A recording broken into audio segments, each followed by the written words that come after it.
Balkan के पहाड़ों के दिल में सर्द हवाओं से लिपटे हुए बल्गारिया के एक छोटे से गांव में एक बच्ची ने आंख खोली। दूसरे बच्चों की तरह ये भी एक आम लड़की थी, मगर इसकी तकदीर में कुछ ऐसा लिखा था जो दुनिया को हमेशा के लिए हैरान करने वाला था। इस लड़की का नाम वांगिलिया पांड्यू गोशवेरो था, लेकिन आने वाले बरसों में दुनिया ने इसे बाबा वांगा के नाम से जाना। एक ऐसी औरत जो नबीना थी, लेकिन वो ऐसी हकीकतों को देख लेती थी जो आम लोगों के लिए देखना नामुमकिन था।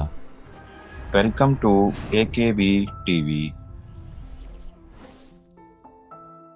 1923 वो साल था जब वांगा सिर्फ 12 बरस की थी। एक दिन आसमान पर स्याह बादल छा गए, हवा एक दरिंदे की तरह चलने लगी और गांव में तूफान बर्पा हो गया। इसी दौरान 12 साला वांगा अपने दोस्तों के साथ बाहर थी। तूफान इतना शदीद था कि जमीन से धूल के बगोले उठने लगे और तूफान ने इस छोटी सी बच्ची को जमीन से उठाकर कई मील दूर फेंक दिया। जब वो मिली तो इसका जिस्म लहूलुहान था, सांसें उखड़ रही थी और आंखें रेत से भरी हुई थी। कई महीनों तक इलाज होता रहा, लेकिन आखिरकार फैसला हुआ कि वो हमेशा के लिए नबीना हो चुकी है। इस दिन के बाद इस छोटी सी बच्ची की जिंदगी हमेशा के लिए बदल गई। वक्त गुजरता रहा और वांगा ऐसे ख्वाब देखती जो बाद में सच साबित होते। रफ्ता रफ्ता ये ख्वाब और भी गहरे होते गए और वो मुस्तकबिल के बारे में ऐसी बातें बताने लगी जिन्हें सुनकर लोग हैरान रह जाते। उसका कहना था कि मैं ऐसी आवाजें सुनती हूँ जो कोई और नहीं सुन सकता,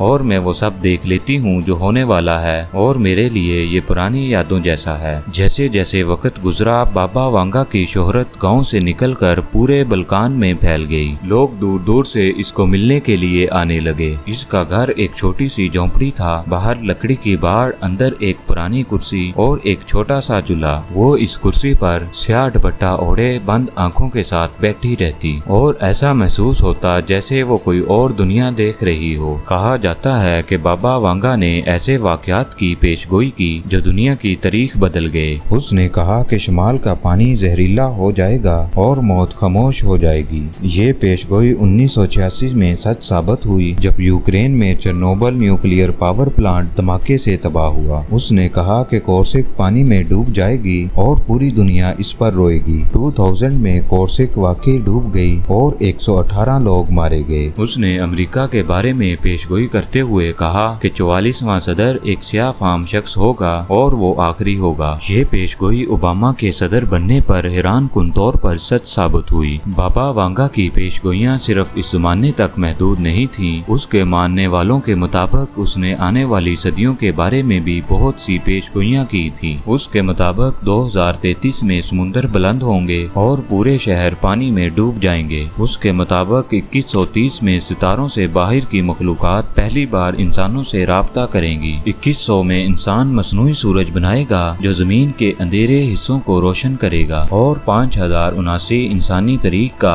आखिरी दिन होगा। बाबा वांगा के ये अल्फाज आज भी लोगों में खौफ और तजस्सुस पैदा करते हैं। ये सवाल आज भी बाकी है कि क्या बाबा वांगा वाकई मुस्तकबिल देख सकती थी? कुछ मुहक्किकीन के मुताबिक ये सब सिर्फ अंदाजे और इत्तेफाक हैं। कुछ इसे नफ्सियाती ताकत रखने वाली औरत कहते हैं जो इंसानी रवैयों को पढ़ लेती थी, लेकिन बहुत से लोग इसे एक पुरस्कार वजूद मानते हैं। वो उसे एक ऐसा दरवाजा मानते हैं जो इस दुनिया और दूसरी दुनिया के दरमियान खुल गया था। हकीकत कुछ भी हो, बाबा वांगा की शख्सियत आज भी लोगों को हैरान करती है। इसके बारे में आज भी किताबें लिखी जाती हैं और इसकी जिंदगी पर बहुत सी फिल्में बनाई गई हैं, लेकिन हमें ये नहीं भूलना चाहिए कि हकीकी इल्मे गैब सिर्फ और सिर्फ अल्लाह ताला के पास है और वही सब कुछ जानता है। बाबा वांगा की कहानी हमें ये याद दिलाती है कि इंसान कितना ही ताकतवर क्यों ना हो, वक्त और तकदीर के सामने वो बेबस है। वीडियो पसंद आने की सूरत में लाइक और शेयर जरूर करें। मजीद ऐसी इंटरेस्टिंग वीडियोस देखने के लिए हमारा चैनल सब्सक्राइब करें। मिलते हैं अगली वीडियो में, तब तक के लिए अल्लाह हाफिज।